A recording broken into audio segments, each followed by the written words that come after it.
Hi, all. This is Day and Arry. Welcome to Windshield Time. It is December 2nd, Monday, 2019, approximately 4:20 p.m. You know what that means. 4:20 p.m., y'all. She actually doesn't get the joke. Welcome to Windshield Time, y'all. Thanks for tuning in. This podcast is a non-technical, fun, informative way to learn about money, Bitcoin, blockchains, digital assets, and crypto for busy parents and working folks who are curious about these new technologies. Day, myself, and our guests talk about these evolutionary systems of money and what they do, because what part of your life does money not touch? And this podcast is not financial advice, and your reactions are your total and complete and absolute responsibility. Thanks again, and enjoy the show. You got some nice looking waveform there. I was working on it consciously. Yeah. The After visuals. Hearing myself on the, been listening to myself, and I'm like, wow, I sound really mousy there. Again and again and again. And I've just been cringing hearing myself. And I don't know why. No amount of editing can fix it. I just have to let you be you. But that's not me. It's me in this room here. So I said, all right. I would say it's still you. All right, Satoshi math. Looks like we are hanging out at $7,327. I checked on the Apple Stocks quoting app. You can look it up with BTC-USD. And in order to turn that into Satoshis, to find out how many sats you can buy with one dirty US fiat dollar, you take the number 1 and you divide it by the decimalized version of that number, the price I just gave you. Which is 0.01 divided by 0.00007327. And that equals 13,648 sats. Woohoo! Yeah, we've been hanging out at this level for a while. When we go above $10,000 per whole Bitcoin, then that means you get 10,000 sats per dollar. And then as the number goes higher per Bitcoin above $10,000, you get less sats per dollar. So it's sort of like a 2-for-1 sale-ish type of thing on Satoshis right now. Maybe. I feel like in crypto Twitter, there's a lot of angst and anxiety going on. There is. I was kind of flipping through it this morning, and people are like, it's going up or is it going down? I can't tell. What am I going to do? I don't know. Exactly. Yeah. It's going to go the way it wants to go. Well. All right, so... How are you doing, Day? You beat me. I'm good. So I'm okay. Today was mostly good. Went to the dentist and got a clean bill of health. Of course. There's some issues there. Oh. Cavity? Nothing catastrophic. No cavities or anything like that. Just I got to take better care of my teeth as I'm heading into my twilight years, as I like to say. I want to keep my teeth into my old age because losing your teeth is not good at all. No bueno. And then I got a little frustrated because Apple products have been bugging me out for a while now. We have 3 different Apple machines, computing devices that are in need of tech support. And so I'm inclined to say that I don't think I want to buy any more Apple computing devices for a long time. Yeah, it's like 1 in 5 for me right now. Every 1 in 5 is good, and the 4 out of 5 times, it's like catastrophic over and over and over with Apple machines consistently since my first machine in 2014. So if we are any sort of sampling of the quality of the products that have come out, then probably we're looking at we might be looking at a top in the value of the stock. But this is not investment advice because we do not give investment advice here. Well, I'm excited about today's podcast. Ooh. I interrupted you. I'm sorry. It's okay. I'm really sorry. Really, really sorry. Look, you got Chick-fil-A today.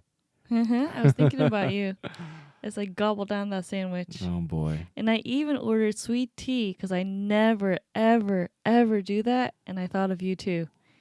Caffeine and sugar. It's delicious. Thank you for thinking of me. You're welcome. I'm a little bit anxious post therapy session today. Sorry. Yeah, lots of stuff being thrown into the air here. But no therapy for 2 weeks now, so right before Christmas is my next session. So gonna let it simmer and hopefully resolve on its own, maybe a little bit somehow or another. I don't know. This is a messy one. It's a hot mess. Literally. It's a hot, steamy mess. Anyway, today's guest. Yeah, Neil Bergquist, co-founder of Coinme, who also happens to be a sponsor of this podcast. Yeah, so really excited. I was actually surprised to hear so many interesting tidbits and parts of Neil that aren't usually exposed in the day-to-day interactions with the team and or seeing him at different conferences. So it was a really nice way to get to know him, human being wise. Just goes to show you that there are many, many facets to founders of companies. They are people too. Yeah. They're not just what's the right word? Techies. Techno wizards or business wizards. They're people too. We had the Korean lunch before with Neil, and he ate everything. So I think how you eat as a person portrays how you live life. And he wasn't shy about, eating the spicy stuff, the curry stuff. He did a really good job of eating all the different Korean foods that we offered him. So I was really surprised about that. Because I thought, sometimes people are a little bit shy about trying new foods, and he really embraced it. And he was cracking off jokes and remember the pool and the turd joke? I was like so surprised that he embraced that because, in the public eye, he seems very straight edge. And but on the podcast, you get to really see like there's a lot more to Neil than what is typically seen. And I think afterwards he texted and said he had a really, really great time. It was just a different adventure and a different experience than the day-to-day from his normal day stuff, of the startup grind, which a lot of these founders are going through. So it was really nice. And I did go ahead and somehow obtain that Twitter handle, Pool Turd. Of course. So it's sitting dormant right now, but that's a good one. That's a really good Pool one, turd. and I'm gonna keep that until the day I die. Arry is at Arry in Seattle on Twitter. I am at Luggage Donkey. So if you guys ever want to take a peek at our public personas on Twitter, there we are. What do we got for events? Yeah, so still coming up this week, December 5th on Thursday, we're going to be heading up to the Monroe Correctional Facility. Jail. Yeah, or actually this one is prison. We're going to prison, yeah. Yeah, jail short-term, smaller offenses. Prison is longer-term, federal offenses from what we learned on that podcast with Leonofsky. Yep. Check it out if you haven't heard that one. Yep. So we'll be telling you how that goes, I guess, afterwards. December 9th, the Cascadia Blockchain Council, we're headed down to Olympia to do some education roadshow of policymakers. So really looking forward to that. December 10th, we have our community happy hour at the WTIA office. Last one of the year. Last one for a while. Yep, totally. So come out and, we can give you an update of how our roadshow with the policymakers went the day before. And if you want to be on a podcast, I think we're going to be live taping during the happy hour in one of the conference rooms. So if you want to give your best prediction of the price of Bitcoin on December 31st, 2019 at 11:59 p.m., we'll give away a prize to the person who guesses the closest. We should give away the ledger. Oh, yeah, I have a ledger. Yeah, that I never used, so we can give that away. Yeah, that's a great idea. It's never been opened? Never been opened. Yeah. It is pristine. Pristine new ledger. So that's coming up on Tuesday next week. And then the final one is we're going to be headed to Miami in January 15 through 17, the National Bitcoin Conference in Miami. So if anyone's headed out there, give us a shout. If you'd like to be interviewed on the podcast, give us a shout, or, let's get together and grab some coffee and trade some notes. Yes, that would be awesome. I can't believe it's December. Can you believe it's December? 2019 is coming to a close. The year of the pig. Year of the golden pig. Yeah, and so season 2 will be the year 2020 for us. I think everybody likes to count their episodes a little bit differently. Some do episodes, some do seasons, some do Years. years. Well, we're going to do seasons and years. So season 1 is 2019, all of 2019. Season 2 is going to be the year 2020. It's going to be a big year. Woohoo. All right. Well, looking forward to this podcast. Yep. Hope you really enjoy it. Thank you to our sponsors, both CoinMe with the best on-ramp from cash to cryptocurrency like Bitcoin. You can use any one of the green kiosk machines with Coinstar at your nearest grocery store. You can use their private client services, talk to an actual human, and a whole host of other different services. Apparently, there's 300,000 people who walk by a Coinstar machine every single day. Woohoo. And if you can imagine some simple math, if those 300,000 people once a week bought $5 worth of Bitcoin or digital assets, that'd be $1.5 million per week purchased of this new asset class. And that's only part of the Coinstar machine inventory that's out there, because they have something like 20,000 plus machines globally. I think it's like 26 or 28,000. Some very large that's what number. I said. At least 20. Yeah. Yeah. And then thank you to our other sponsor, the WTIA, the Washington Technology Industry Association, powering over 1,100 technology companies in the Pacific Northwest. Everyone from Portland all the way up to Vancouver, BC, providing one collective voice as we speak to policymakers, investors, and innovators.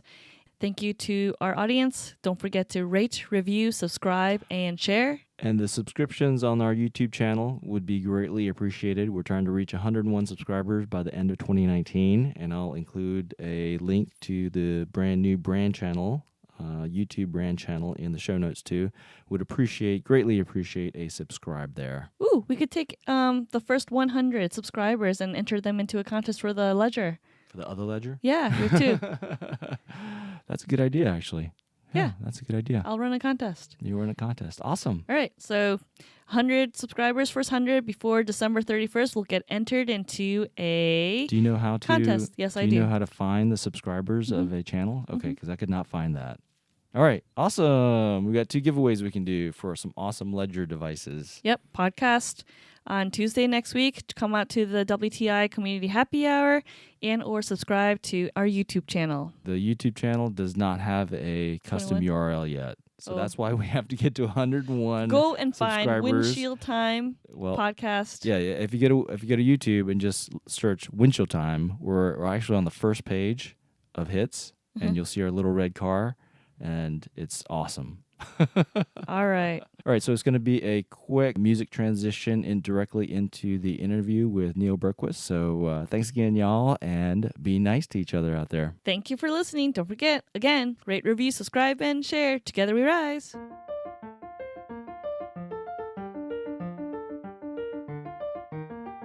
You're Pacific Northwest homebred. Tell me about that. I am. It wasn't my choice, but I'm very, very happy it worked out that way.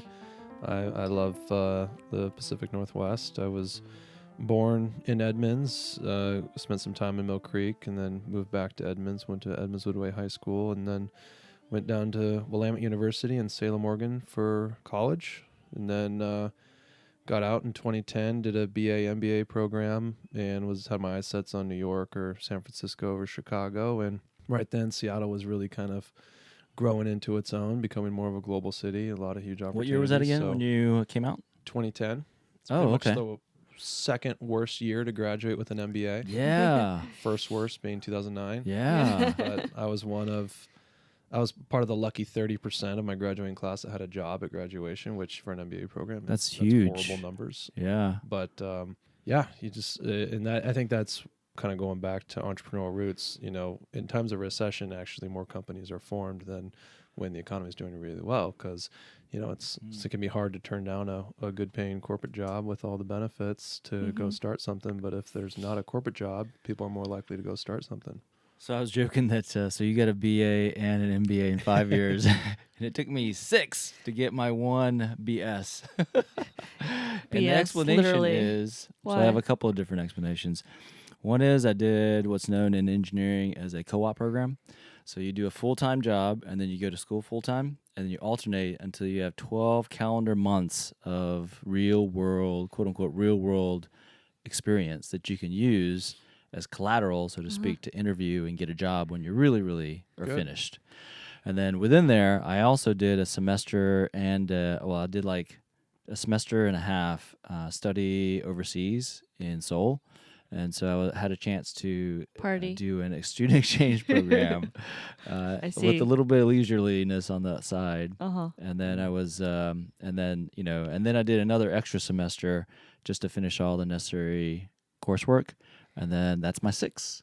Nice. Yeah. You know, it's not a one size fits all. I mean, Willamette just had the program. They call it a 3-2, and I just knew that once I got out of school, I wasn't going back. So I was like, I should probably just crank this all out right now because it's a big world. And once I get out there, it's going to be really hard to go back to like an academic setting where, you know, your incentive is to get a good grade and a pat on the back from a teacher. You know, that just doesn't really fire me up. Right, right. And then I missed my window because I had all my peers who were going back after a couple, 3 years of, real world. They're all going back and getting their MBAs. And so I kept thinking about it, and then I just dragged my feet too long.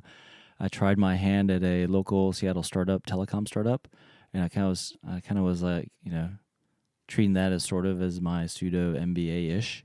And then soon enough, time got like long, and then I kind of missed my window to get an MBA because the amount it would have costed me to go was greater than the benefit of going and then getting that kick up in salary at the end. And so it just became basically like a real world MBA versus a school MBA for me. Which is why if you were going to do the MBA, maybe the Neil plan of the 3-2 you said is the So way only to certain go. schools have that program, huh? Yeah, I don't know how many have it. I mean, frankly, you can get an MBA in a lot of different ways. You know, there's maybe there's like those leadership apprentice programs that some companies have. You know, you can get some of the simple rigor, or going to the library and checking out, probably 8 different books. You can probably get 50% of it. Right.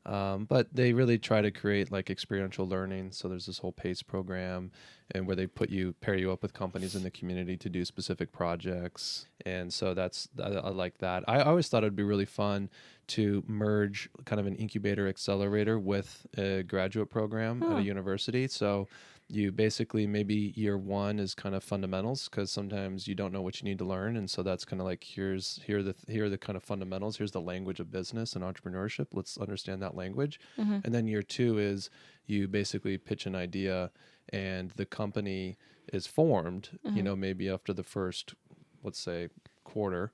And then at that point, the university has ownership of the company, and then you as a student also have ownership of the company. And then, at least in my experience, learning really accelerates, because when success is freedom, financially freedom, social freedom, and being able to be self-made, and then the downside is I now have a lot of debt and I'm eating top ramen. That's a spectrum where people tend to turn it up a notch, versus kind of an academic, which is really a false reality of grades, and regardless of your performance, you're still eating the same food every day. You're still sleeping in the same place every day. But in entrepreneurship, like, all that's on the table. Right. And so you're incentivized to learn in that environment more than ever. So if you can kind of merge those two and have that kind of structure that an accelerator incubator gives you, get school credit for it, and then at the end of it, sure, maybe it didn't work out, but you now have that experiential learning to be a better candidate for a job, or you just created a job for yourself. Right. I like the idea of creating a job for yourself. Yeah. Hey. Yeah, let's get the WTIA on that. Actually, so the apprentice program, kind of, sort of. Yeah. It sounded like you were a little bit libertarian. I'm just learning about this thing called libertarianism. What is that? Oh no. So like, there's joking. Okay. Oh, that's good. Yeah. Is that a diet, or is that is that a vitamin, or is that a? Is it every morning? It's a approach to life, or your framework on how government should be or not be in terms of influence in people's lives. Well, I mean, you got the Small Business Association, which as a government program to really support small business owners across the country, because actually net job growth comes from small and medium-sized companies, True. whereas the larger companies, the Fortune 1000s, actually haven't created as many jobs as the small and medium companies. So it's in the country's best interest to support entrepreneurs and small and medium-sized business owners. And they have this thing called a Streetwise MBA. So you go nights and weekends for, I think it's like 6 months, maybe it's longer, a year. And they just kind of give you, here's what you need to know. You're super busy. You have a life. You have maybe a family. You have a job. I'm just going to teach you what you need to know. And that's why I call it Streetwise. Whereas the reality is formal education, you probably, how much do you utilize? Like X percent of it. Very little. Usually it's Yeah. a very small amount. So that's waste. I mean, Yeah. that was a lot of waste Yeah. that, might not have an impact. So the Streetwise approach is like, let's teach these business owners exactly what they need to know.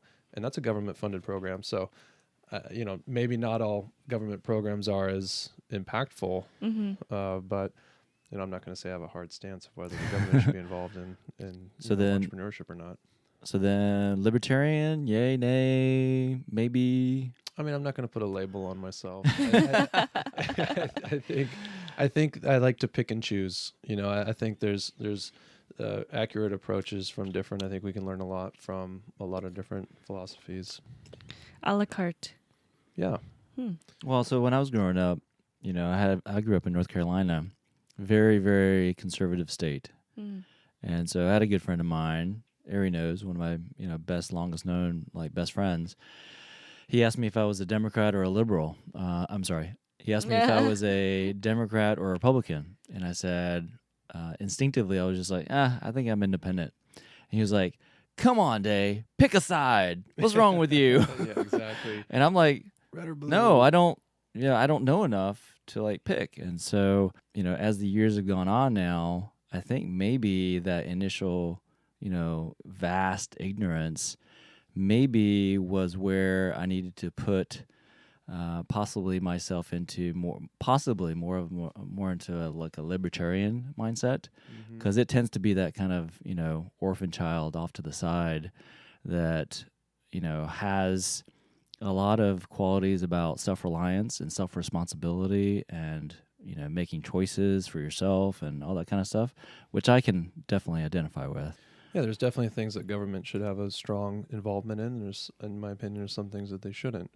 But if they don't, who does? Is that better suited for the private sector or an NGO or nonprofits? And at the end of the day, the big need is organizational design and accountability. I mean, if you think about it, all these are organizations, and some of them run really well and some of them run really poorly. And so where I think government can pick up the slack is they truly have supposedly representing the needs of the people, which businesses represent the needs of the shareholders. But if you can create, what if you could account for climate costs, right? What if that went under the financial statements? Then companies would have to account for their climate impact. Yeah. And then they would behave differently.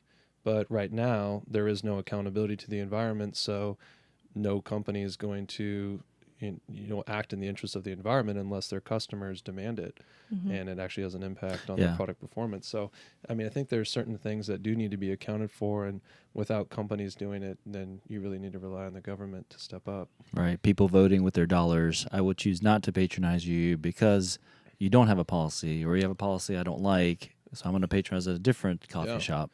Well, it's exhausting to vote with your dollars. I mean, think how much money you spend on just a daily basis. You really have the time to do all the research and analysis to know which product or service is the best candidate for your dollar. Soap, electricity, car, gasoline. Yeah. I mean, even just when you go to the grocery store, do you really understand the supply chain for every single one of those products? No. And legal practices? No, of course not. Yeah. Well, you could just vote with your dollars based on the outrage of the week. There you go. Okay, so Neil, Pacific Northwest, educated and born, raised. So how did you get to Coinme? Because you're a CEO of Coinme right now, but how did you find your way to Coinme? Yeah, well, actually, I was running an incubator in Seattle, and one of the members is now my co-founder, Michael Smyers, and he had this idea for buying Bitcoin ATMs. Yeah. And so he was like, hey, I'm going to buy these 3 machines. And I was like, well, hey, we should put one of those at the incubator. 'Cause, you're not an incubator unless you're on the forefront of what's next. Right.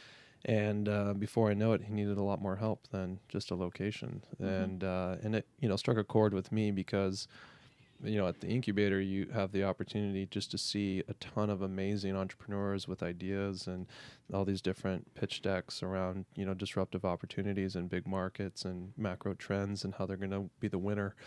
And when Bitcoin came along, it was like, whoa, that is disruptive. Like that is out there. It's a different form of money. It's a different form of a medium of exchange. It's decentralized. And then now everyone's learning about what something that's decentralized and distributed is. It's like pushing all these really big topics. And so it was just hairy and messy and so different. And, obviously, the story of, it was first kind of being adopted by a lot of gamers and maybe people that wanted to use it for nefarious purposes.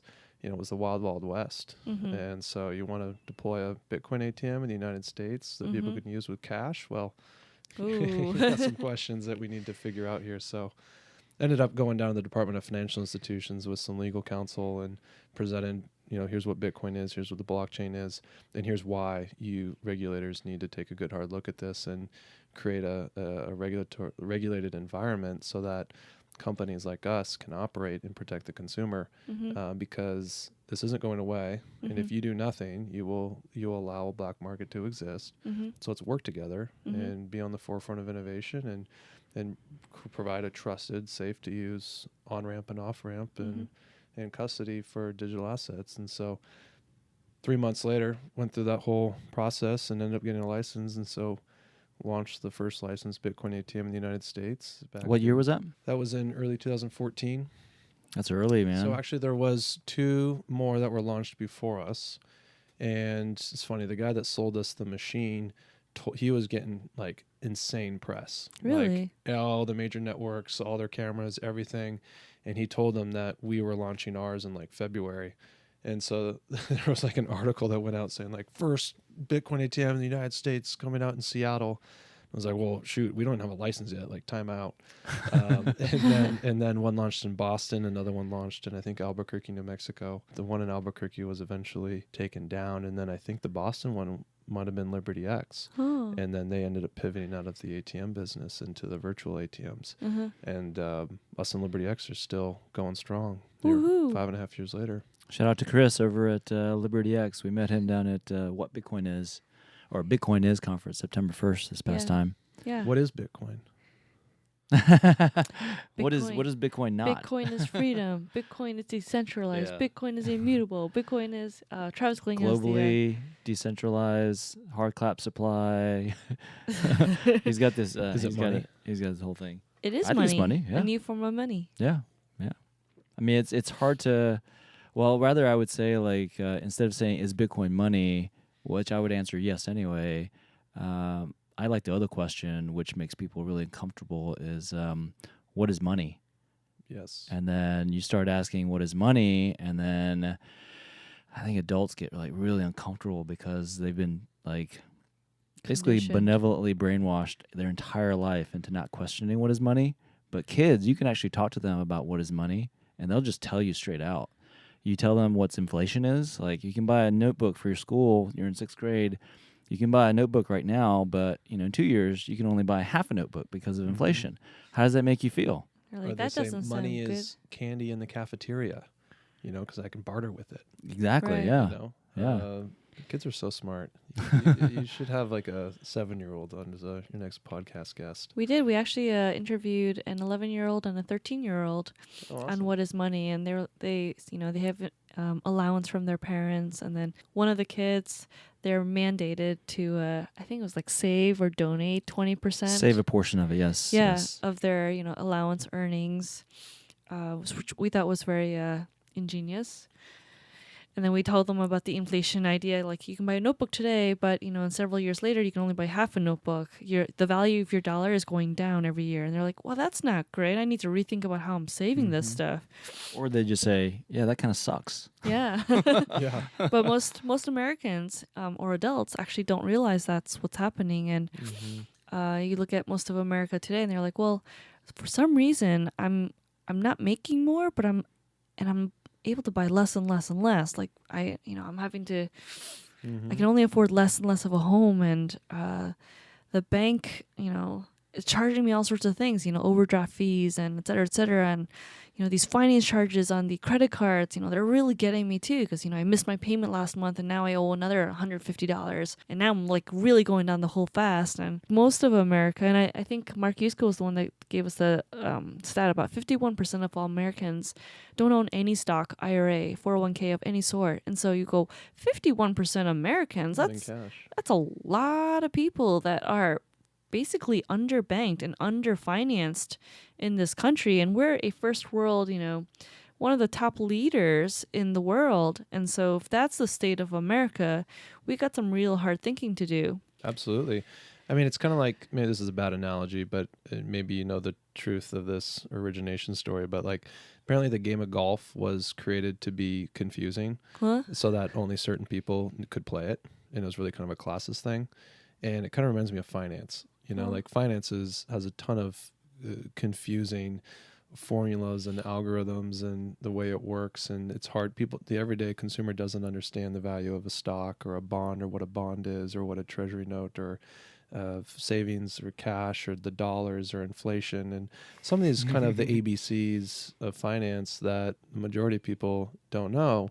And, maybe that's a failure of our public education system. Maybe it's the fact that we're educated through media, and media is generally, motivated by some corporate interests. So the quality of that media could be poor. Not everyone's watching PBS, And so I think that, one of the exciting things, that we're doing at Coinme is really just trying to educate people about what is money. What is a store of value? What is a medium of exchange? What, and these topics such as, why has the income divide grown so greatly since the 2009 recession? And when you hold cash while everyone else is holding stocks and bonds and having things that actually go up in value, and then when you do quantitative easing and how that has an impact on the value of stocks but not necessarily on the value of cash, and actually it devalues the cash, that only perpetuates this growing divide. Then zooming out, looking at developing countries, and you look at Venezuela and Argentina and even Mexico and South Africa. Colombia, yeah. They just need a store of value. Something that's something stable. Yeah. Yeah. It's property too. So property is really, really tied to prosperity and just humans' ability to feed themselves, shelter themselves, all that kind of stuff. Because imagine if you don't have anywhere where you can land and sleep and eat and, be. Maslow's hierarchy. Yeah, Maslow's hierarchy, part of that. Yeah. So I think it was, you mentioned golf. I think it was also tennis, because the numbers in tennis, like 15 to 30 to 40 to game. And then you have the sets and then the games and all that kind of stuff. That was a real mystery to me for a long time. Tennis until I played Mario Tennis. Okay, this makes sense now. Exactly. Oh, and then the other joke about golf, apparently it's an acronym. What? Gentlemen only, ladies forbidden. I bet you don't like that very much, huh? I don't like that. Is that true, or do you just make, is that... I think someone reverse engineered it, But really, I mean, the majority of the people who play it is guys. And what do? They go out there with their buddies and they drink and they have, a 4 or 5 hour, 6 hour block of time, to themselves. Arry's got the eye roll. Yeah, there's definitely not the prettiest history that we tend to get and run. Well, I mean, if you consider also, the discrimination. And so, I think Augusta, the Masters, I still think that they have a lot of issues with respect to that word inclusion and diversity, that other word, and so, it's just part of our lives. Yeah, that's the opportunity for change. I think that's what, it's amazing. 2019, you think that we'd be a lot further along than we are. But Yeah, I make that joke all the time. It's 2019, guys. Like, what's the holdup in whatever it is that I'm complaining about? yeah. Hey, so let's go into. We talked about a little bit about politics and how Bitcoin can really like take over your, I guess, existential world how you exist. But I was just looking at a tweet today from Balaji Srinivasan, former CTO of He's great. Coinbase. Right? He made a comment about he didn't understand religion until Bitcoin. To touch on another sensitive topic, it's like, I think if people ask me from now on, like, what's your religion? I'll say Bitcoin.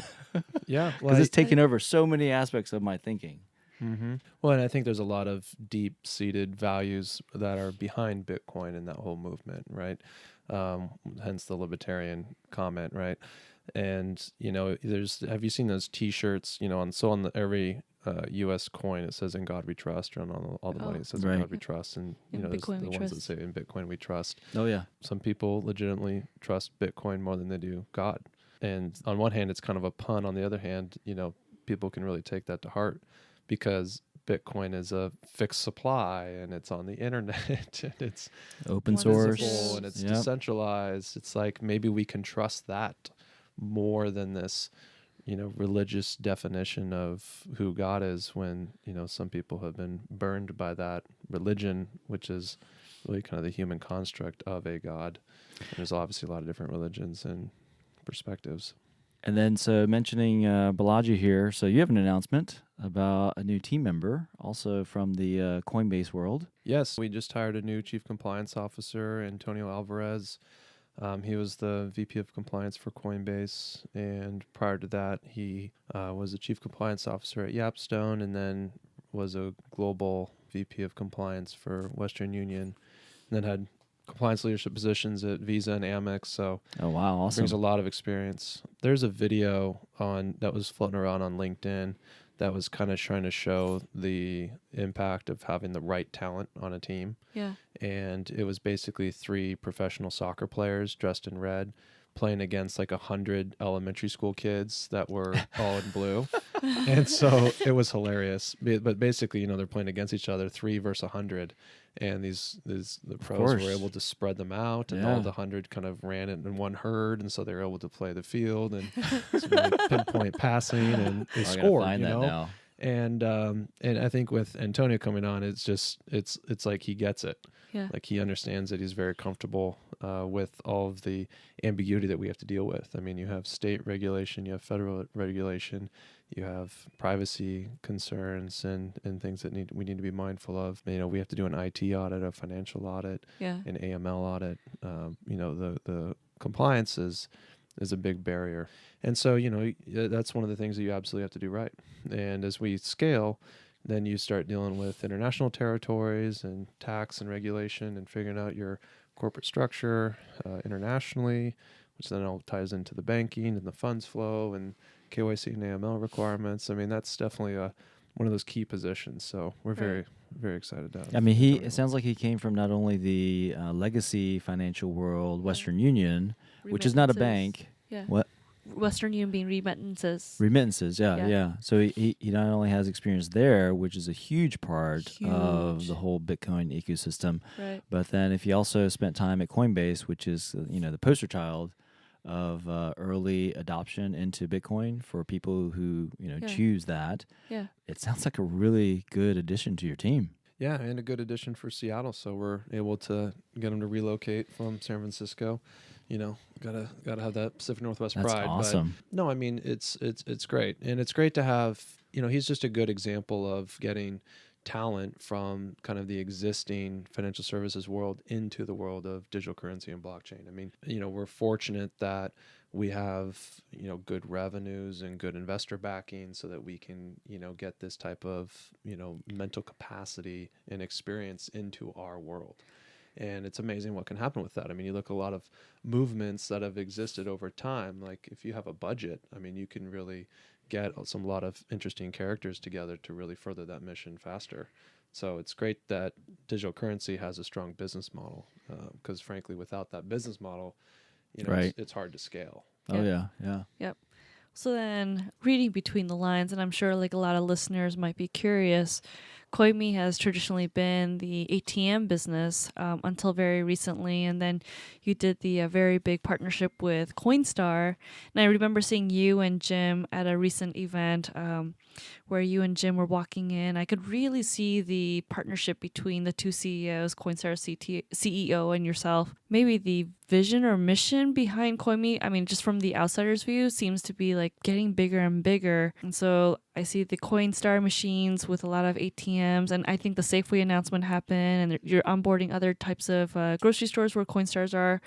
And now you have the Coinbase compliance guy that's just recently joined, which is a huge addition to your team. Where's this all going, Neil? I wouldn't say that I have a crystal clear plan per se, but we're definitely being very opportunistic. From a prioritization perspective, number one is access. Consumers need access to digital currency. And with Coinstar's 20,000 kiosks around the world and a trusted brand and having 300 million people walk past a Coinstar kiosk every week, I mean, that is an access opportunity. So we definitely jumped on that. And then the next piece of that is increasing understanding so that people know how to utilize digital currencies to improve their everyday financial lives. And that's going to be an ongoing one. There's so many ways to build awareness and education and engagement. And so that's the next real thing that we get to dive into. And that's our next nut to crack, so to speak. By having a trusted on-ramp, is half the battle. Now it's helping people understand how they can use digital currencies as a form of payment, for remittance, as a store of value, and as a hedge against existing forms of money or stores of value like stocks and bonds. And that's where it's going to be really fun to partner on a consumer level with individuals, maybe even at the retailers, and being able to, what if people at the checkout line could have a pin that says, ask me about Bitcoin? And, where else is there a situation where, at least some of the market research I've seen, where over 70% of the people in the United States have an interest in Bitcoin, Right. but only around 10% own it? I mean, what a gap. Yeah. That's crazy. I have an interest in buying a car, but only 10% own a car. Like, you wouldn't see that. Right. But that's because there's been a lack of access, and because there's been a lot of misinformation out there. People are very much dazed and confused as it relates to what the heck Bitcoin is. Is it used by fraudsters or scammers or illicit activity? Like, I also saw data that said that 25% of people in the United States don't even know if it's legal or not to own Bitcoin. Oh, man. Like, there's so much misinformation. Yeah, and I empathize. I mean, if you read the headlines, from a very, from a distant community, so to speak, yeah, I'd be confused too. Yeah. Definitely. Why would I touch that? Right. Why do I need to know that? And then if you go up peel the layers a little bit more, why do I need a better form of money? Why do I need something that serves me well? So if you look at the product adoption curve, really finding those early adopters, and we found early adopters who not only see it as a decentralized store of value, which is kind of that libertarian type, but also a hedge against other investment vehicles. But then the third one is that remittance market. 25% of households in the United States are unbanked or underbanked. And there's a trend where working immigrants are less likely to keep money in a bank account out of fear. So you have a pretty large cash economy that's looking for financial services that are not predatory. That aren't going to take them for everything they got. And so then they can use us and have a delightful and financially beneficial medium of exchange. So I have a question. Can I ask a Can you hold that question? Okay. Okay. Just keep it in your mind. So I just tweeted in all caps. I know how much Arry loves it when I use all caps when I send her messages. I said, It is legal to own Bitcoin in the United States of America. And I CC'd the Coinme ATM, Coinme Twitter account. All I said is, it is legal to own Bitcoin in the United States of America, just in case you didn't know. It is legal. It is legal. It is. So we've actually used this term quite often in different podcast episodes, and we're using it again. But just the dumb question. Like when we talk about... But there are no dumb questions. Sometimes. What's a digital on-ramp? Yeah, let's talk about that. Let's see. We can come up with the dumbest question. Here's one. What's a digital on-ramp? What do we mean by digital on-ramp? Why is it called an on-ramp? It is kind of jargony. It is jargony. I think it's an on-ramp from physical cash being like the side streets and then the highway being the internet. So it's like a digital on-ramp. Like it's an on-ramp from an analog world to a digital world. But if I have my money in my bank account, pick whatever evil power like Bank of America, right? You could say it's digital. My money is digital when it's in a bank account because I'm using the online banking, and if I send Day $100 from my evil Bank of America account to his Right. evil Wells Fargo bank account, it's going to be done I don't use Wells digitally. Fargo, by the way. I mean, No it's a Wells Fargo. digital- I'm just making up digital stuff. currency on-ramp. Okay, so it's a digital currency on ramp. So then going So then from you can go this from a bank to a bank, a traditional Crypto evil custody. bank, to a cryptocurrency digital asset account type of thing. yeah. And so that's the on-ramp. And then, the off-ramp Off ramp. depends on what your use case is. If you're remitting it, then it would be converting it to the local money or using it for payment. So I'm going to send it to my friend in Colombia, Yeah. and they need whatever currency they have over there. Yeah, we actually have a partnership in works right now. Ooh. I can't say names, but where you can actually go to a Coinstar kiosk, put in cash, get digital cash, so like a stable coin or Bitcoin or XRP, whatever. And then you can remit that to a phone number, and that phone number is tied to a prepaid debit card. And so then we will do the exchange on the back end, and we'll just load that prepaid card in pesos based on whatever the exchange rate is. And so then, let's say you have, let's say your mother lives in Mexico City.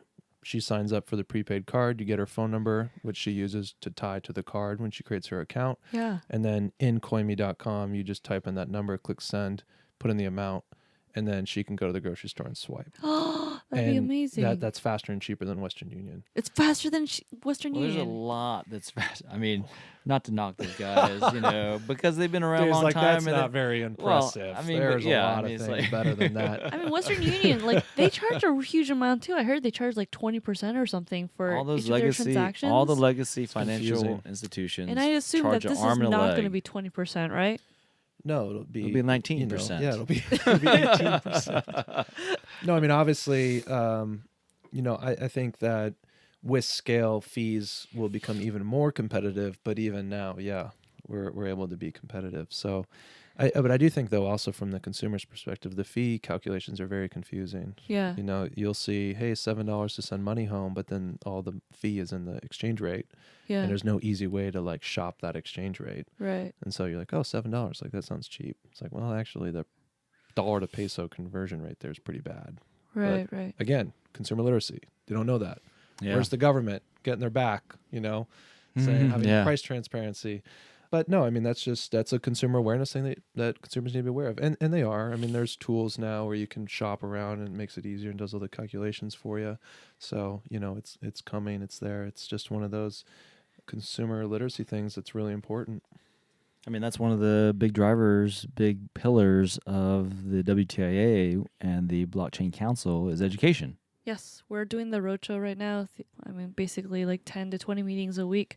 We're meeting with investors and policymakers. And just like you said, Neil, there's a lot of misinformation out there. There's a lot of fear, too, about doing business with something that's bad, or some evil person that's doing money laundering because of all the Silk Road media dialogue that's out there. Investors are worried about maybe investing in the wrong company that might be doing something bad, and they can't really tell, and they're just afraid to engage. And so we definitely, as a community, need to do better about helping educate and being a resource to investors and policymakers. Absolutely. Because what is the most worldwide used currency for crime in the world? The U.S. dollar. It's covered in cocaine. Didn't I tell you?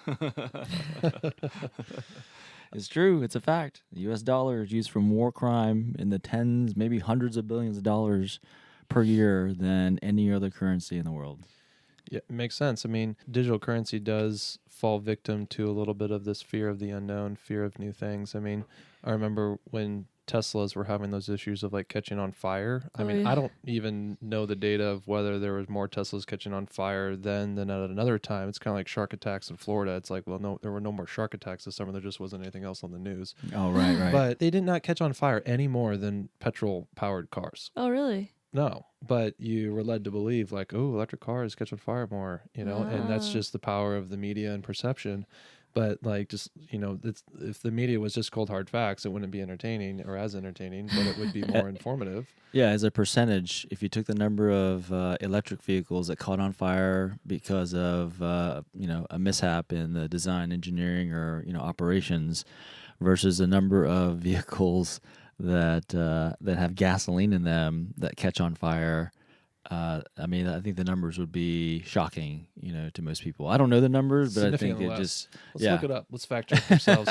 but I bring that up because you see the same thing happening with Bitcoin and digital currency, where what was Trump's tweet where it was like it's all being used for crime and criminals and things like that, and so we have to make sure that that doesn't happen. That A, it's not being used for that, but B, people don't think that that's all it's used for, all it's good for, and that's this really kind of hump that we have to get over in terms of mass market acceptance, and that's where I think the next challenge is for the entire digital currency industry is to really get mass market acceptance, not just having these niche communities using it and being the power users, but actually crossing that chasm. And I think it'll come when there's that, just kind of as a almost like a milestone for mass market awareness is that Super Bowl commercial. Who's going to do the first Super Bowl commercial? Who's going to do the I first remember that joke. national TV campaign? Who's going to advertise as much as fast food chains do? Like it's going to come, but the big exchanges are making so much money they almost don't have to do that yet. Because right now they're doing just fine. But someone's going to be pushing this pretty hard. Maybe it's Grayscale on Ditch Gold by Bitcoin.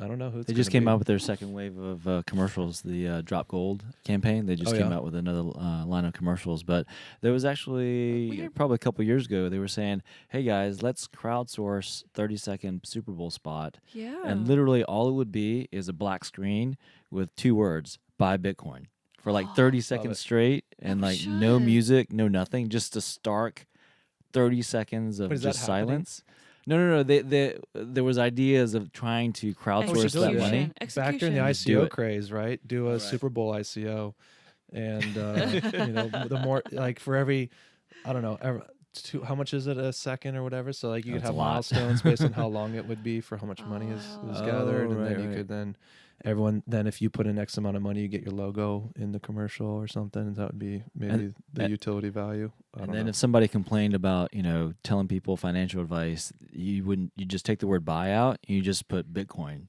for 30 seconds on a screen with nothing else being said or done.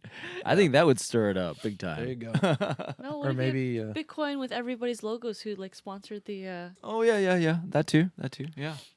That could work. So, getting that is really important, but until then, I think it's important that licensed and regulated exchanges, really have to protect the pool, so to speak, because if you allow bad actors and money laundering to happen and that blows up, that's going to look bad for everybody.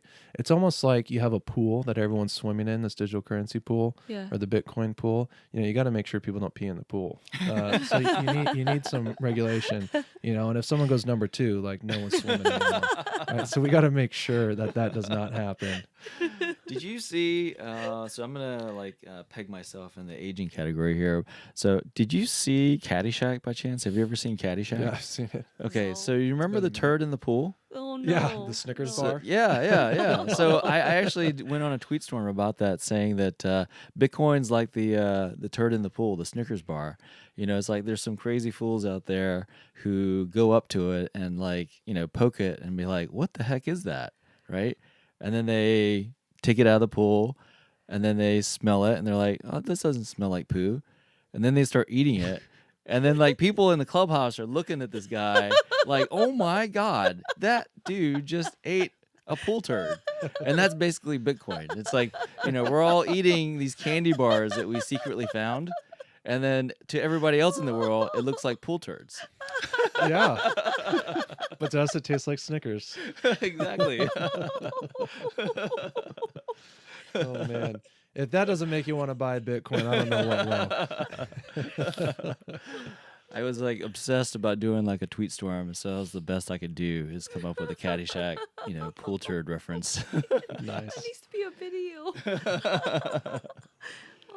Oh man! All right, so I had something else more serious that I was going to say a second ago, but okay. So basically, if you launched in 2014, that means that you heard about it at least in 2013. I mean, Yeah. so that's super early. Yeah, I mean, all relative, right? I mean, I actually consider myself a bandwagon fan because, it was $100. It went to $1,000. I was like, oh gosh, this is huge. Like just 10x'd in 2 months, and so I jumped on the bandwagon. That was just one of the earlier rises. But Yeah.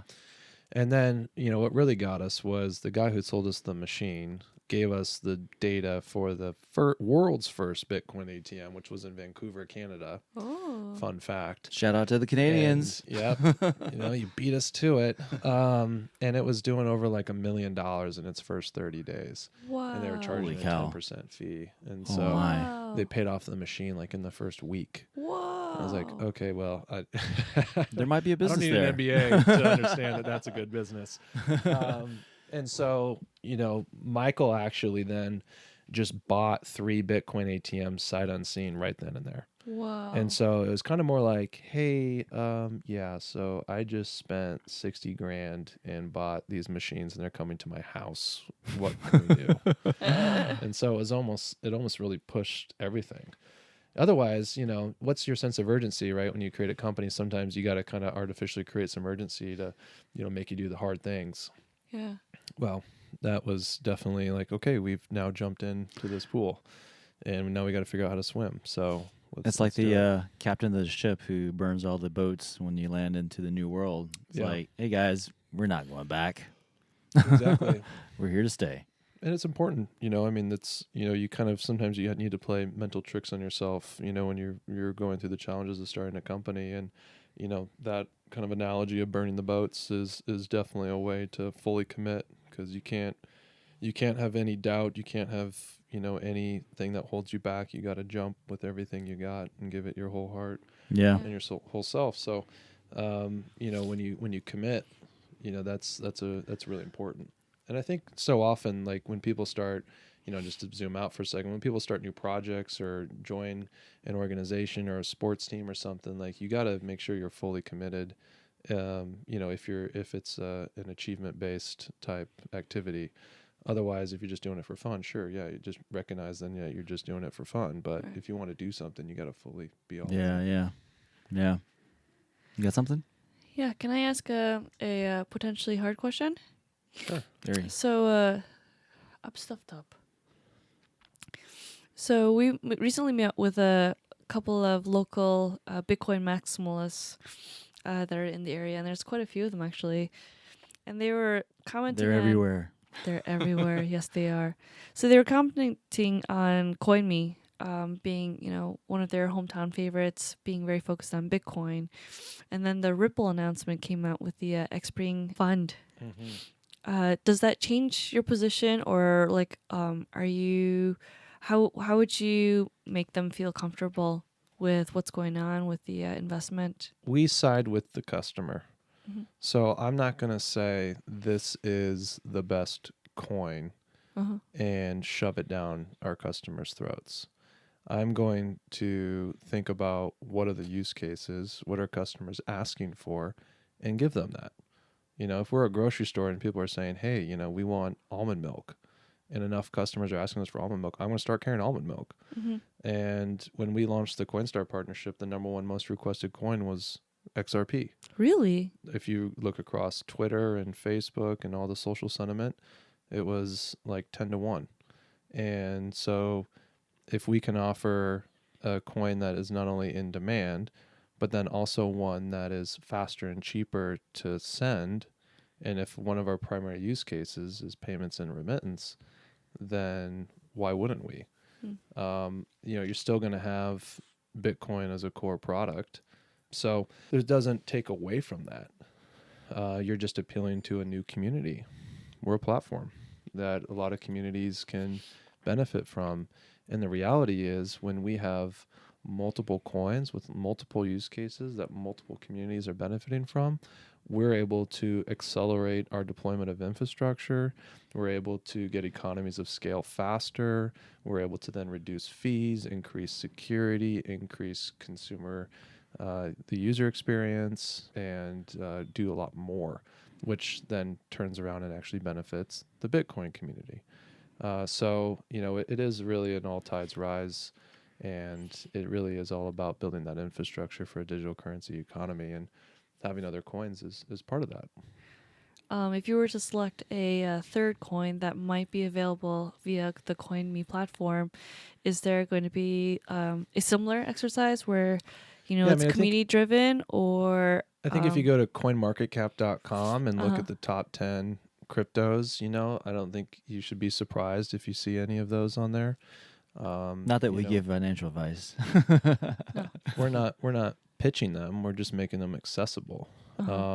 And the Coinme platform is the wallet, it's the kiosks, it's ATMs, it's Coinstar, it's private client, it's IRA 401k. I mean, there's a lot of different products and services that this touches, and we definitely need to make sure that us and all of our partners are on the same page, and that there's a clear use case and opportunity for that. But we haven't announced any new coins. I'm just giving kind of forward indicators for where you can see what our thinking is. But, when we get there, it's just going to make sense. So just full disclosure, I am pretty wide open about the fact that I'm pro Bitcoin. It was the first, and it's the most unique of all the family of digital assets that are out there. And again, for full disclosure, I also have some ETH, and I also have some XLM, which is also known as Stellar. And so I'm pretty open about, having those. If I you didn't even know that. run up on the street and ask me what I have, that's what I have. That's a transparency. Actually, I never even. Well, I mean, bothered to ask. that's how non like material it is to our existence. It's like I don't go around trying to, as the crypto bros like to say, shill stuff. I don't God. shill. 'Cause shilling is fraud. Yes. And so it's like if I have it, I have it. If I don't, I don't. And so I'm not here to like tell anybody else, like you said, Neil. I mean, I'm not here to tell anybody else what they should have. But if they choose, if a person does a little bit of self-education, hopefully getting education from the right sources, and they choose to pick up some 1, 2, 3 XYZ ABC, whatever it is, flavor of the day. Then it's their choice, Right. and it's their responsibility. And if it goes up, awesome. If it goes down, I'm sorry, you made the wrong choice. I mean, that's all there is, really. Yeah, and there's no guarantee of anything going up. I think it's still buyer even beware. Bitcoin. I mean, Yeah. I mean, don't Yeah. you don't put all your eggs in one basket. Yeah. So I think that's always important to remember that. Regardless of whatever the investment is, it doesn't, like, Bitcoin aside, just standard advice. Yeah. Make sure you don't put your eggs in one basket. So, yeah, and I think that from a community perspective, keep in mind, we're very much on the front lines for everyday consumer adoption.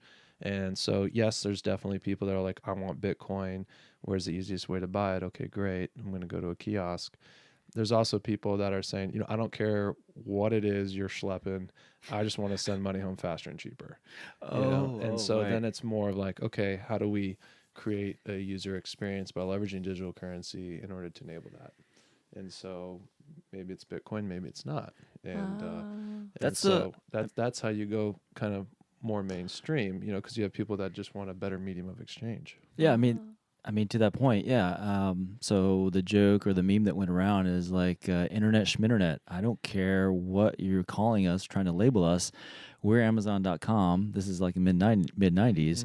We sell books online, and all I want is to give you, the customer, the best absolute customer experience that I can possibly give you. Yeah. And then, the chips fall where they do. To be honest, I think that if we're talking like mainstream consumer level adoption, I think that it's not going to look the way it looks today. I don't necessarily believe that everyone's going to have a defined wallet address. The companies like us are going to build interfaces where it's phone numbers and email addresses, because that's what everybody knows. Send to phone number, send to email. It's not send to a wallet address, but then do a Satoshi test, make sure it's the right amount, and then have that person get back to me, and then send them the full amount and spend like days. Is that what it's called, on the this. Satoshi test? Well, you can do a Satoshi test to verify whether it's your wallet or not. So usually, Oh, I didn't know, that's but I didn't kind of know an it's called the OTC Satoshi term. test. Yeah. Oh, it's an OCT center. Okay, I've never used an but OTC. it can be used for Yeah. doing a large payment Yeah, yeah. or remittance. But Oh, that's the first time I ever heard of that. That's funny. yeah, so verify you own that wallet. But I mean, so I just think it's going to look different than it looks right now. Yeah, yeah. We're still early. It's still dial up, so to speak, and consumers don't care about the CSS or the HTML or, the back end. All they care about is the user experience. All they care about is writing a letter to my grandpa, and clicking send and knowing that it got there, whether it's AOL or Gmail. There's a number of actual newer products coming out online that are what I would term like maybe second layer, third layer, obfuscation, making the Bitcoin itself 10 times easier to use by using emails and telephone numbers, basically. Yeah.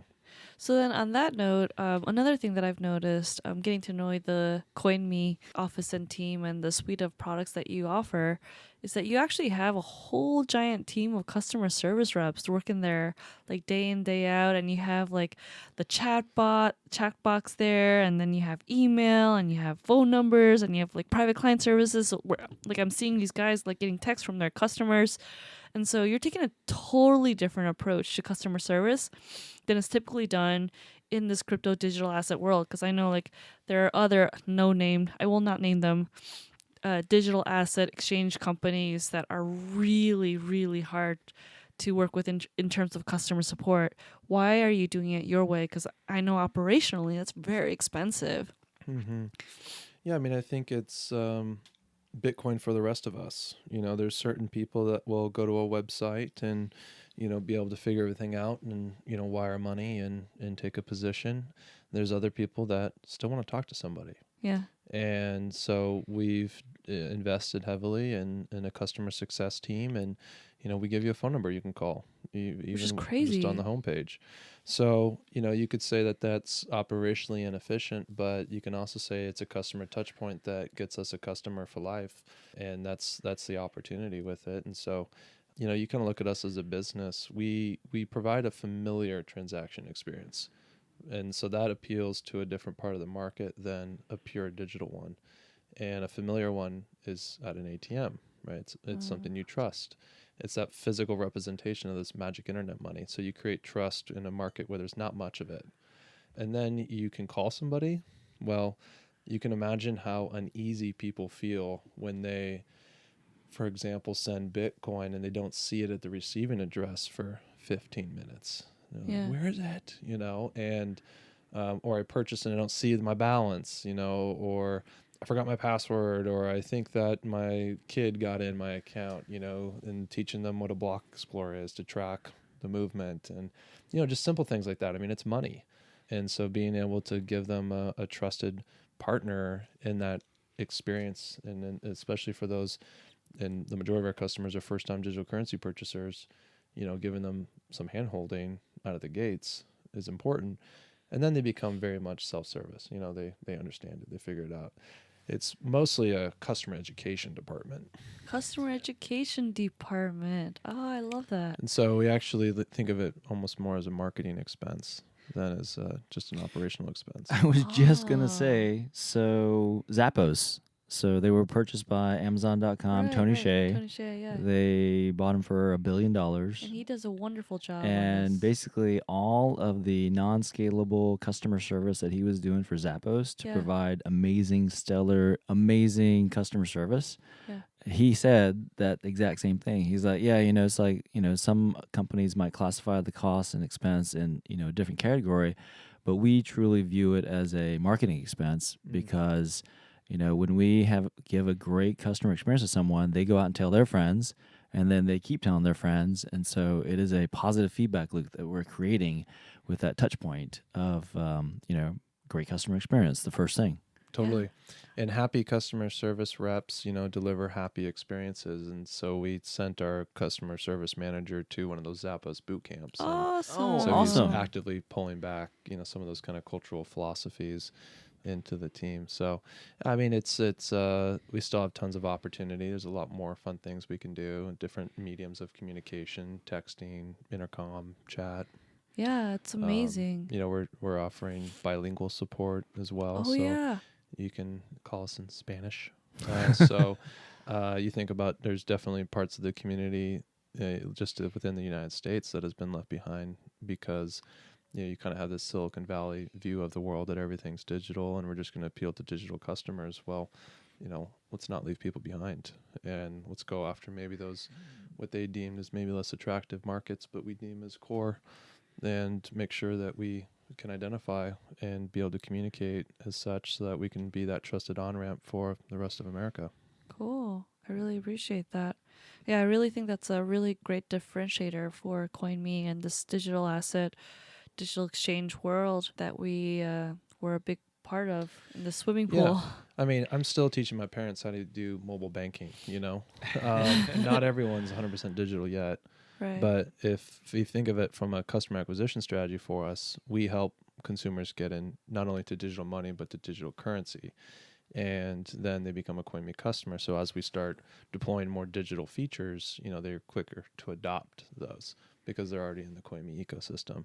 So you got to meet customers where they're at. Yeah. Banks are still operational. They're still brick and mortar financial institutions. Right. A kiosk is a natural next step, and then obviously the phone after that. But we can capture a large portion of the market with the kiosks and then pull them into Coinme Mobile and be able to serve them as a digital customer. So can I ask one last non-sexy question? Only if it's a really bad question. A dumb question. There are no dumb questions.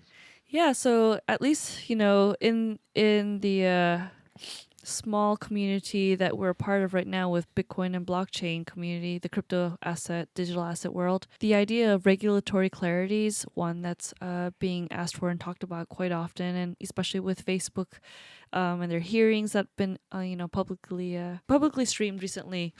The crypto rebate hearings, people are hearing more about digital assets. And then there's a lot of complaints that the United States is a little bit behind Singapore, for instance, or Malta in terms of digital clarity. But what I'm hearing from Coinme is that you actually spent the last several years doing all the licensing and regulatory work, even in Washington State with the DFI, Department of Financial Institutions. What's that been like? Has it been scary? Because I've heard both sides of the expensive. Not scary, expensive. What does that mean? I mean, it takes a lot of time. It takes a lot of time hiring very expensive people, to interpret. It's a lot of communication. Federally, you register with FinCEN as an MSB, have an AML program, and then you have to go state by state to figure out how they interpret what you're doing.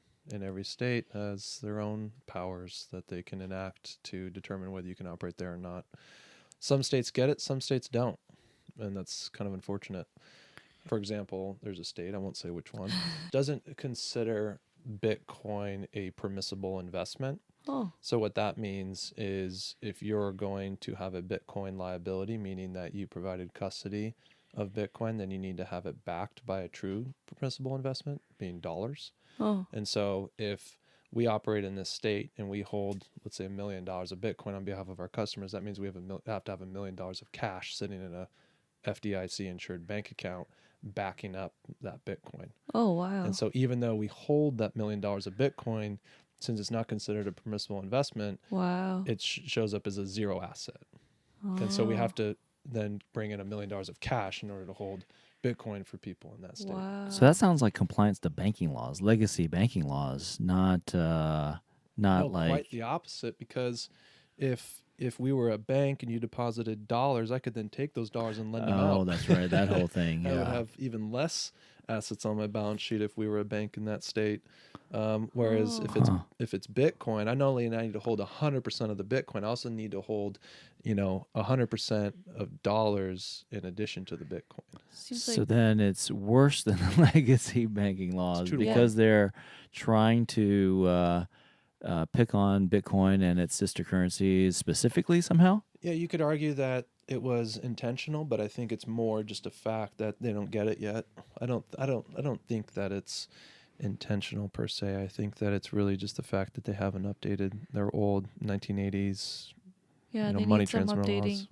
laws. So that podcast, that little short interview that Molly Wood did with the chair of the FDIC. Yeah.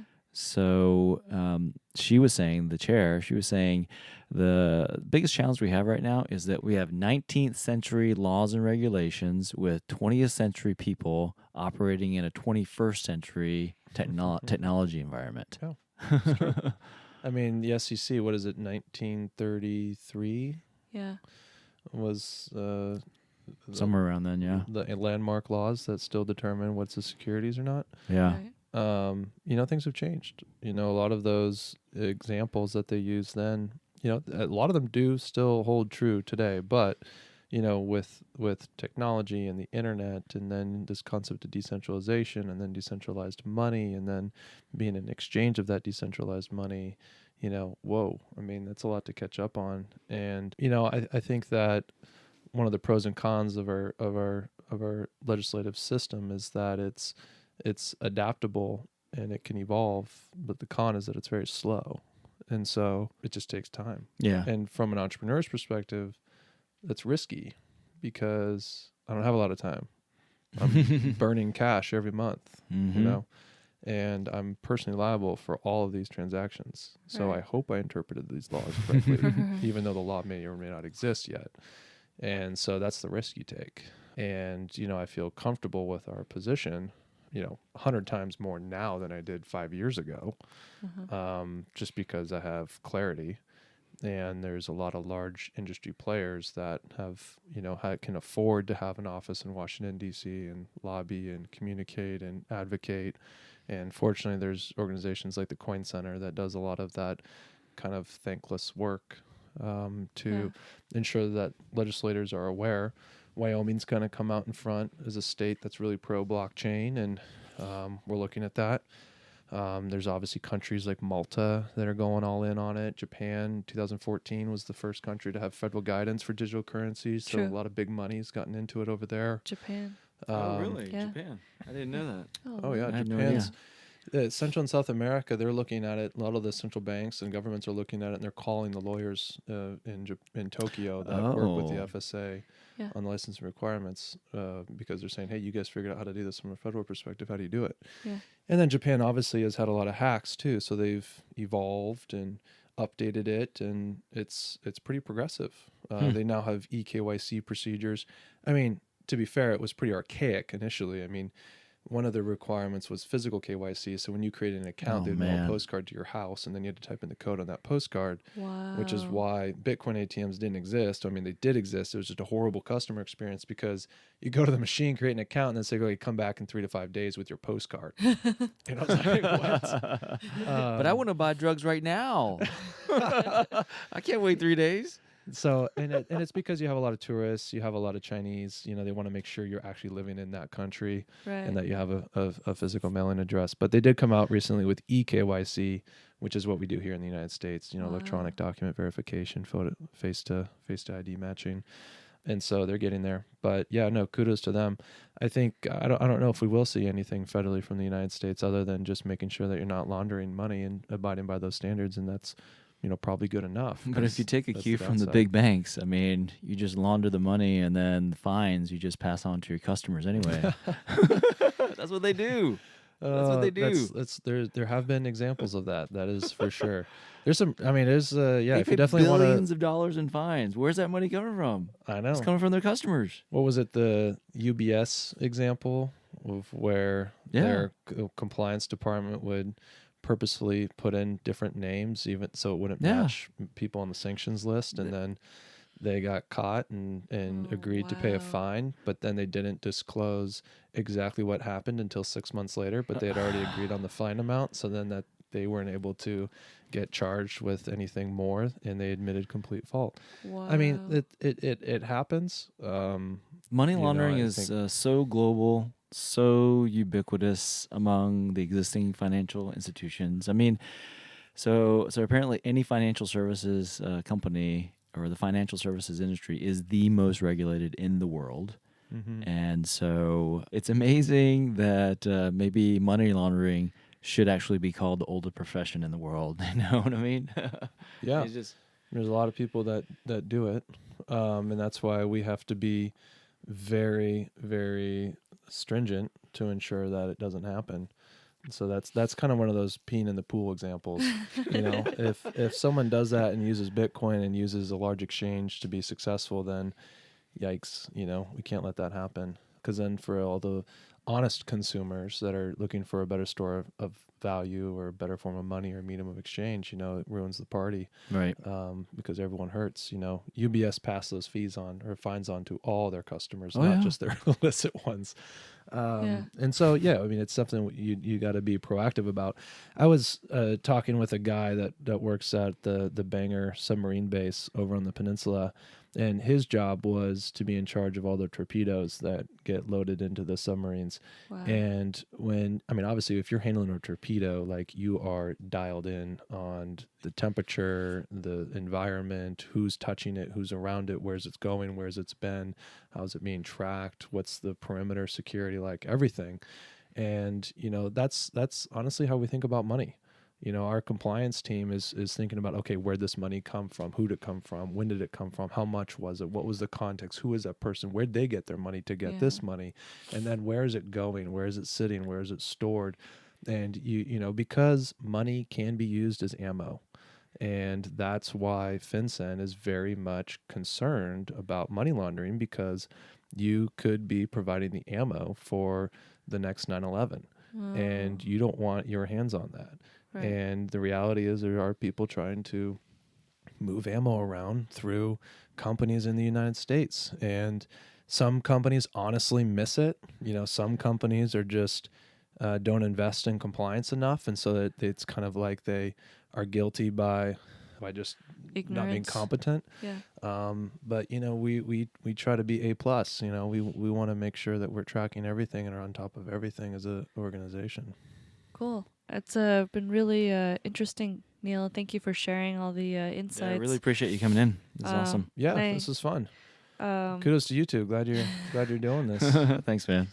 So if our listeners want to learn more about Coinme or follow you or learn more, where should they go? Yeah, Coinme.com, @Coinme on Twitter, and Coinme on Facebook. Keep track of the content. We try to provide as much educational pieces of content as we can to help people understand and utilize the power of digital currency. Cool. And thank you to our listeners for the opportunity to share. Don't forget to rate, review, subscribe, and share this podcast. Review, subscribe, share. If you love this episode, don't forget to follow Coinme at Coinme on Twitter, Facebook, and also their website, coinme.com. LinkedIn too. LinkedIn is the old one. In the social media circles, it's the old one, old slow one. Or is it where the old people are? Or Maybe so. where all the professionals I'm there, are. so yeah. Rate, review, subscribe, and share. Thank you for listening. All right. Be nice to each other out there, y'all. Thanks for listening. Bye. Thank you. Hi, y'all. This is Jenny from Charlotte. None of the statements or opinions expressed in this podcast by the guests or its host is to be taken as financial or legal or psychological or dietary advice or a solicitation of any kind to participate in a conservative or risky or speculative financial instrument that may or may not require accredited investor status as defined by either the Securities and Exchange Commission of the United States of America or independent thought and rational thinking from the laws of humanity. By listening, you acknowledge that the hosts Arry and Day and their guests are not financial advisors or legal scholars of any kind, but only humans and not sentient, intergalactic alien life forms. All statements made in this podcast by any living or dead or unborn or zombie or robotic entity in the past, present, or future of the space-time continuum of the known universe are purely ironic or coincidental thoughts and opinions. Moments of sarcasm, sadness, education, glee, entertainment, or any other emotion found in this podcast are fully your responsibility and reaction that may or may not be intended for the listener in any way, shape, or form. Mature adult discretion is strongly advised. Thank you for listening.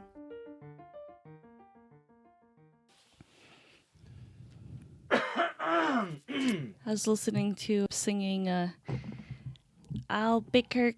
It's my turkey over and over. Oh boy. It's so cute. Did you enjoy it? Yeah. Though we cut off each other a lot in the intros, last two intros. Who? You, me? Mm-hmm. Oh, I know I cut you off a couple of times, and I apologize for that. I apologize. It's very abrupt. So we should be a little more conscious of that. And so, just goes to show that I got nothing to say. I got nothing else to say. You get the box, but not Rob. Christy. I like the ambiance here. You know, We had It's Christy kinda- Mineham in here, and she was like, time is irrelevant in this room. That's why it's the time machine, or you can call it Windshield Time Machine. Time machine. That can be the after hours version. Well, we're going to do an after-hour version, trust me. Oh, it's called Windshield Time. Drinking, not driving. It's called Drinking, Not Driving, Windshield Time. Drinking, not driving. Windshield We're time. drinking, you're driving, windshield time. Oh, yeah. We drink so you don't have to. We're drinking on your behalf because you poor slog is like behind. Arry, check, 1, 2, 3. Thank you. Day. You. All day long. All day, yesterday, tomorrow, All Monday. day, you. So every time we do this, we kind of have to like. All right, so how about them Seahawks, huh? Oh, did you Barely watch the game squeaking yesterday? by. I did. How was it? I have no idea. It's just, I think that the Seahawks are one of the most difficult teams to be a fan of. Really? And because you're always and at the same time, it is one of the more rewarding teams in the sense that they're always kind of in it and they seem to pull it off and come away with a win. I mean, they're 7-2 somehow. They don't seem to be. They leave you on the edge of your seat. Dominant, yeah. Yeah.